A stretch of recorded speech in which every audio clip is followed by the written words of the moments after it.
சர்வதேச போதைப்பொருள் ஒழிப்பு தினத்தை ஒட்டி அரியலூர் அண்ணா சாலை அருகில் மாவட்ட காவல்துறை சார்பில் போதைப்பொருள் எதிர்ப்பு விழிப்புணர்வு பேரணி நடைபெற்றது. இப்பேரணியை மாவட்ட ஆட்சியர் அனிமேரி ஸ்வர்ணா மற்றும் மாவட்ட காவல்துறை கண்காணிப்பாளர் செல்வராஜ் ஆகியோர் தொடங்கி வைத்து மாணவர்களுடன் சிறிது தூரம் நடந்து சென்று விழிப்புணர்வை ஏற்படுத்தினர். இந்த பேரணியில் பள்ளி மற்றும் கல்லூரியைச் சேர்ந்த 1000க்கும் மேற்பட்ட மாணவ மாணவிகள், காவல்துறை உயரதிகாரிகள் உள்ளிட்ட பலர் கலந்து கொண்டனர். முன்னதாக மாவட்ட ஆட்சியர் தலைமையில் போதைப்பொருள் எதிர்ப்பு உறுதிமொழியை மாணவ மாணவிகள் ஏற்றுக்கொண்டனர். செங்கல்பட்டு மாவட்டம் காட்டாங்குளத்தூர் பகுதியைச் சேர்ந்தவர் கீர்த்திவாசன். இவர் மறைமலை நகர் பாவேந்தர் சாலையில் தனது இருசக்கர வாகனத்தில் சென்று கொண்டிருந்தார். அப்போது அதிவேகமாக வந்த டாரஸ் லாரி கீர்த்திவாசனின் இருசக்கர வாகனம் மீது பயங்கரமாக மோதியது. இதில் கீர்த்திவாசன் நிலை தடுமாறி கீழே விழுந்த நிலையில் கண்ணிமைக்கும் நேரத்தில் அவர் மீது டாரஸ் லாரியின் சக்கரங்கள் ஏறி இறங்கியதில் ரத்த வெள்ளத்தில் சரிந்த கீர்த்திவாசன் உடல் நசுங்கி சம்பவ இடத்திலேயே பரிதாபமாக உயிரிழந்தார். பின்னர் தகவல் அறிந்து வந்த மறைமலை நகர் போலீசார் கீர்த்திவாசனின் உடலை கைப்பற்றி பிரேத பரிசோதனைக்காக செங்கல்பட்டு அரசு மருத்துவமனைக்கு அனுப்பி வைத்தனர். மேலும் இச்சம்பவம் குறித்து வழக்கு பதிவு செய்து விபத்தை ஏற்படுத்திவிட்டு தப்பி ஓடிய லாரி ஓட்டுநரை போலீசார் தேடி வரும் நிலையில் கீர்த்திவாசனின் இருசக்கர வாகனம் மீது டாரஸ் லாரி மோதிய பதற வைக்கும் சிசிடிவி காட்சிகள் வெளியாகி பரபரப்பை ஏற்படுத்தியுள்ளது. சிவகங்கை மாவட்டம் காரைக்குடியில் காவல்துறை மற்றும் வருவாய்த்துறை சார்பில் போதைப்பொருள் எதிர்ப்பு மற்றும் தடுப்பு குறித்த விழிப்புணர்வு ஊர்வலம் நடைபெற்றது.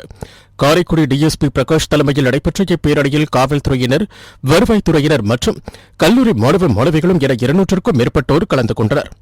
கண்ணதாசன் மணிமண்டபத்தில் துவங்கிய இந்த விழிப்புணர்வு பேரணி 100 அடி சாலை பெரியார் சிலை வழியாக கம்பம் மணிமண்டபம் சாலையில் நிறைவடைந்தது. திண்டுக்கல் மாவட்டம் கொடைக்கானல் நகர் பகுதிகளான பாம்பார்புரம், அம்பரச்சை வட்டேரி, ஏரிசாலை, செண்பகனூர் மட்டும் என்று கிராமப் பகுதிகளான மன்னவனூர், பூம்பாறை, வில்பட்டி உள்ளிட்ட பல்வேறு பகுதிகளில் அதிகாலை முதலேயே பலத்த காற்றுடன் சாரல் மழை பெய்தது. இந்த சூழலில் கோடைக்கானல் பேருந்து நிலையம் அருகில் உள்ள போக்குவரத்து குறியீடு மின்கம்பம் பலத்த காற்றின் காரணமாக சாய்ந்தது. இதில் சாலையில் சென்ற இருவருக்கு பலத்த காயம் ஏற்பட்டது. உடனே அருகில் இருந்தவர்கள் அவர்களை மீட்டு கொடைக்கானல் அரசு மருத்துவமனைக்கு முதல் சிகிச்சைக்காக அனுப்பி வைத்தனர். இதனால் அப்பகுதியில் பரபரப்பு ஏற்பட்டது. சர்வதேச போதைப்பொருள் ஒழிப்பு தினத்தை ஒட்டி திருப்பூர் நஞ்சப்பா அரசு ஆண்கள் மேல்நிலைப் பள்ளியில் மாவட்ட ஆட்சியர் கிறிஸ்துராஜ் தலைமையில் சர்வதேச போதைப்பொருள் ஒழிப்பு தின உறுதிமொழி ஏற்பு நிகழ்ச்சி நடைபெற்றது. இதில் மாநகராட்சி ஆணையர் பவன்குமார், மாநகர போலீஸ் கமிஷனர் பிரவீன்குமார், அபினப் உள்ளிட்டோர் கலந்து கொண்டு மாணவர்களோடு சேர்ந்து உறுதிமொழி எடுத்துக் கொண்டனர். புதுச்சேரி சுகாதாரத்துறை ஊழியர்களின் வாரிசுதாரர்களுக்கு கருணை அடிப்படையில் பணிவழங்க வேண்டும் என வலியுறுத்தி சுகாதாரத்துறை ஊழியர்களின் வாரிசுதாரர்கள் நலசங்கத்தின் சார்பில் சுகாதாரத்துறை ஊழியர்கள் தங்கள் குழந்தைகளுடன் ஒருநாள் அடையாள உண்ணாவிரத போராட்டத்தில் ஈடுபட்டனர். சங்கத்தின் ஒருங்கிணைப்பாளர் டேவிட் தலைமையில் நடைபெற்ற இந்த போராட்டத்தில் துணை ஒருங்கிணைப்பாளர் ரமேஷ் மற்றும் நிர்வாகிகள் ஏராளமானோர் கலந்து கொண்டனர். தென்காசி மாவட்டம் ஆலங்குளத்தில் காவல்துறை சார்பில் போதைப்பொருள் ஒழிப்பு விழிப்புணர்வு பேரணி நடைபெற்றது. இப்பேரணியை ஆலங்குளம் துணை காவல் கண்காணிப்பாளர் ஜெயபால் பர்னாபஸ் கொடியசைத்து தொடங்கி வைத்தார். இப்பேரணியில் ஆலங்குளம் அரசு மேல்நிலைப் பள்ளி மாணவ மாணவிகள் கலந்து கொண்டு போதைப்பொருள் ஒழிப்பு தொடர்பாக பதாகைகளை ஏந்தி பேரணியாக சென்று விழிப்புணர்வு ஏற்படுத்தினர். திருவள்ளூர் மாவட்டம் ஆவடி மாநகராட்சிக்குட்பட்ட மார்க்கெட், பேருந்து நிலையம், திருமுல்லை வாயில் உள்ளிட்ட பகுதிகளில் ஆவடி மாநகராட்சி சுகாதாரத்துறை அலுவலர் மொய்தீன் மற்றும் ஆவடி போக்குவரத்து காவல் ஆய்வாளர் ஆப்ரஹாம் தலைமையில் 30க்கும் மேற்பட்டோர் மாநகராட்சி ஊழியர்களும் போக்குவரத்து காவலர்களும் இணைந்து சாலையில் சுற்றித் திரியும் கால்நடைகளை பிடித்து ஆவடி மாநகராட்சி மாட்டுத் தொழுவத்தில் அடைத்தனர். மேலும் மாட்டினை உரிமை கொண்டு வரும் உரிமையாளர்களுக்கு அபராதம் விதிப்பதோடு உரிமை கொண்டாட இயலாத கால்நடைகளுக்கு திருவள்ளூரில் அமைந்துள்ள கோசாலையில் அடைக்கப்படும் என்றும் அதிகாரிகள் தெரிவித்தனர். சேலம் மாவட்டம் மேட்டூர் அணையில் உரிமம் பெற்ற மீனவர்கள் மீன்பிடிக்கும் தொழில் செய்து வருகின்றனர். இந்நிலையில் மீன்பிடி உரிமங்களின் எண்ணிக்கையை உயர்த்துதல், மீன்பிடி உரிம கட்டணத்தை அதிகரிப்பது குறித்து மேட்டூர் அரசு மீன் வளர்ப்பு பண்ணை வளாகத்தில் மீனவர்களின் கருத்து கேட்கும் கூட்டம் நடைபெற்றது. மீன்வளத்துறை துணை இயக்குநர் சுப்பிரமணியன் தலைமையில் நடைபெற்ற இக்கூட்டத்தில் பேசிய ஒருதரப்பு மீனவர்கள், புதுப்பிக்காத மீன்பிடி உரிமங்களை மீண்டும் புதுப்பிக்க மீன்வளத்துறை அதிகாரிகள் உரிய நடவடிக்கை எடுக்க வேண்டும் என்றும், புதிதாக மீன்பிடி உரிமம் வழங்குவதால் எந்த பயனும் இல்லை என்றும் கூறி அதிகாரிகளிடம் வாக்குவாதத்தில் ஈடுபட்டனர். தொடர்ந்து புதிதாக மீன்பிடி உரிமம் வழங்கக்கூடாது என மனு கொடுத்துவிட்டு கூட்டத்தில் இருந்து ஒரு தரப்பு மீனவர்கள் பாதியிலேயே வெளியேறினர். மீனவர்களின் முரண்பட்ட கருத்தினால் அங்கு பரபரப்பு ஏற்பட்டது. தென்காசி மாவட்ட காவல்துறை மற்றும் செந்தில் ஆண்டவர் பாலிடெக்னிக் கல்லூரி இணைந்து தென்காசியில் சர்வதேச போதைப்பொருள் எதிர்ப்பு தின விழிப்புணர்வு பேரணியை நடத்தினர். இந்த விழிப்புணர்வு பேரணியை மாவட்ட காவல் கண்காணிப்பாளர் சுரேஷ்குமார் கொடியசைத்து துவக்கி வைத்தார். தென்காசி புதிய பேருந்து நிலையம் முன்பு இருந்து புறப்பட்ட இந்த விழிப்புணர்வு பேரணி நகரின் முக்கிய வீதிகள் வழியாக சென்று பழைய பேருந்து நிலையம் சென்று நிறைவடைந்தது. செந்தில் ஆண்டவர் பாலிடெக்னிக் கல்லூரி தாளாளர் புதிய பாஸ்கர் தலைமை வகித்த இப்பேரணியில் காவல்துறையினர் மற்றும் செந்தில் ஆண்டவர் பாலிடெக்னிக் கல்லூரி மாணவ மாணவிகள் பங்கேற்றனர். விருதுநகர் மாவட்டம் ராஜபாளையம் முடியம்மன் பொட்டல் பகுதியில் ஏஐடியூசி கைத்தறி சம்மேளனம் சார்பில் கவனஈர்ப்பு கோரிக்கை ஆர்ப்பாட்டம் நடைபெற்றது. இந்த ஆர்ப்பாட்டத்தில் கைத்தறி நெசவு தொழிலை பாதிக்கும் ஜிஎஸ்டி வரி விதிப்பை ஒன்றிய அரசு ரத்து செய்ய வேண்டும், 58 வயதான அனைத்து கைத்தறி நெசவாளர்களுக்கும் மாதம் 6000 ரூபாய் ஓய்வூதியம் வழங்க வேண்டும், விருதுநகர் மாவட்ட நெசவாளர் கூட்டுறவு சங்கங்களில் பதிவு செய்துள்ள ஃபெடல் தறி மற்றும் கைத்தறி ரகங்களுக்கு தொடர்ந்து தொழில் வாய்ப்பு வழங்க வேண்டும் உள்ளிட்ட 7 அம்ச கோரிக்கைகளை நிறைவேற்ற ஒன்றிய மாநில அரசுகள் நடவடிக்கை எடுக்க வலியுறுத்தி கைத்தறி தொழிலாளர்கள் முழக்கங்களை எழுப்பினர்.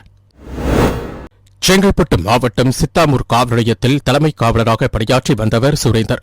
இவர் மதுப்பழக்கத்திற்கு அடிமையானவர் என்று கூறப்படுகிறது. சமீபத்தில் இவர் பணியிடை நீக்கம் செய்யப்பட்டதாகவும் தெரிகிறது. இந்நிலையில் சுரேந்தர் மனைவியை விட்டு பிரிந்து மதுராந்தகத்தில் உள்ள காவலர் குடியிருப்பில் வசித்து வந்த நிலையில் கடந்த 2 நாட்களுக்கு முன்பு அவர் வீட்டில் இருந்து வெளியே வரவில்லை. இந்நிலையில் அவரது வீட்டில் இருந்து துர்நாற்றம் வீசியதால் அப்பகுதியினர் மதுராந்தகம் காவல் நிலையத்திற்கு தகவல் தெரிவித்தனர். அதன் பெயரில் சம்பவ இடத்திற்கு வந்த மதுராந்தகம் போலீசார் சுரேந்தர் வீட்டை உடைத்து பார்த்தபோது அவர் தூக்கில் தொங்கிய நிலையில் சடலமாக கிடந்தது தெரியவந்தது. இதனையடுத்து உடனடியாக பிரேதத்தை கைப்பற்றிய மதுராந்தகம் போலீசார் உடற்கூறு ஆய்விற்காக அரசு மருத்துவமனைக்கு அனுப்பி வைத்து விசாரணை மேற்கொண்டு வருகின்றனர். தருமபுரி நகரில் நேதாஜி பைபாஸ் சாலையில் உள்ள மனோகரன் என்பவருக்கு சொந்தமான மர பர்னிச்சர் கடையில் திடீர் தீ விபத்து ஏற்பட்டது. இதனையடுத்து தருமபுரி, கிருஷ்ணகிரி, சேலம் ஆகிய பகுதிகளில் இருந்து 10 தீயணைப்பு வாகனங்கள் வரவழைக்கப்பட்டு தீ அணைக்கப்பட்டது. இருப்பினும் இந்த தீ விபத்தில் கடையில் ஏராளமான மர சாமான்கள் மற்றும் சோஃபா, சேர், டேபிள், கட்டில், மெத்தை ஆகிய அனைத்தும் தீயில் எரிந்து கருகி சாம்பலானது. இந்த விபத்து குறித்து தருமபுரி நகர போலீசார் வழக்குப்பதிவு செய்து தீ விபத்திற்கு மின்கசிவு காரணமா அல்லது வேறு ஏதேனும் காரணமா என விசாரணை மேற்கொண்டு வருகின்றனர். சர்வதேச போதைப்பொருள் ஒழிப்பு மற்றும் கடத்தலுக்கு எதிரான தினத்தை முன்னிட்டு தூத்துக்குடியில் உள்ள சில்ட்ரன் பாரடைஸ் அறக்கட்டளை சார்பில் அண்ணா பேருந்து நிலையத்தில் கையெழுத்து இயக்கம் நடைபெற்றது. இதில் மாவட்ட காவல்துறை கண்காணிப்பாளர் பாலாஜி சரவணன் கலந்து கொண்டு அங்கு வைக்கப்பட்டு இருந்த பதாகையில் கையெழுத்திட்டு தொடங்கி வைத்தார். இதைத் தொடர்ந்து மருத்துவர்கள், தன்னார்வலர்கள், ஆட்டோ ஓட்டுநர்கள், பொதுமக்கள் என ஏராளமானோர் இந்த விழிப்புணர்வு பதாகையில் கையெழுத்திட்டனர். தூத்துக்குடி மாவட்டம் முழுக்க இன்னைக்கு எல்லா இடங்களிலும், எல்லா சப்டிவிஷன்ஸ்லையும், எல்லா ஸ்டேஷன் லிமிட்லையுமே விழிப்புணர்வு நிகழ்ச்சிகள் நடத்தப்பட்டு இருக்குது. ஸோ இந்த மாதிரி தகவல்கள் நம்ம ஏரியாவில் ஏதாவது போதைப்பொருள் புழக்கம் இருந்ததுன்னா உடனடியாக காவல்துறைக்கு நீங்கள் தகவல் சொல்லலாம். அதற்கான நம்பரை நம்ம கொடுத்துருக்குறோம், 8300 83000 14567 4567 83000 அதுக்கப்புறம் 14567 இந்த நம்பருக்கு நீங்க சொன்னீங்கன்னா உங்க தகவல்கள் ரகசியமாக வைக்கப்படும். ஆனா யார் இது பண்றாங்களோ அவங்கள நம்ம பிடிச்சா உள்ள அரெஸ்ட் பண்ணி ஜெயிலில் அடைக்கலாம். தருமபுரி மாவட்டம் கோம்பேரி பகுதியைச் சேர்ந்தவர் அஜித். கட்டிட தொழிலாளியான இவர் சேலம் மாவட்டம் சங்ககிரி சின்னகவுண்டனூர் ஊராட்சி விநாயகர் கோவில் பகுதியில் தங்கி கட்டிட தொழில் செய்து வருகிறார். இந்நிலையில் இவர் தான் தங்கியிருக்கும் வீட்டின் முன் நிறுத்தி வைக்கப்பட்டிருந்த இருசக்கர வாகனம் காணாமல் போனதைக் கண்டு அதிர்ச்சியடைந்தார். இதனைத் தொடர்ந்து அக்கம்பக்கத்தில் உள்ள சிசிடிவி காட்சிகளை பார்த்தபொழுது அடையாளம் தெரியாத 3 பேர் அவரது இருசக்கர வாகனத்தை திருடிச் செல்லும் காட்சி பதிவாகியிருந்தது. இதனையடுத்து அஜித் சங்ககிரி காவல் நிலையத்தில் புகார் அளித்ததைத் தொடர்ந்து போலீசார் வழக்குப்பதிவு செய்து சிசிடிவி காட்சிகளைக் கொண்டு இருசக்கர வாகனத்தை திருடிச் சென்றவர்களை தேடி வருகின்றனர். இந்நிலையில் இருசக்கர வாகனத்தை திருடிச் செல்லும் சிசிடிவி காட்சிகள் சமூக வலைதளங்களில் பரவி வைரலாகி வருகிறது. சர்வதேச போதைப்பொருள் ஒழிப்பு மற்றும் சட்டவிரோத கடத்தல் தடுப்பு நாளை முன்னிட்டு திருவள்ளூர் மாவட்ட ஆட்சியர் அலுவலகத்தில் போதையினால் ஏற்படும் இழப்புகள், உயிர் சேதங்கள் குறித்து ஷெல்டர் டிரஸ்ட் மாணவர்கள் தத்ரூபமான நாடகத்தின் வாயிலாக நடித்து காட்டினர்.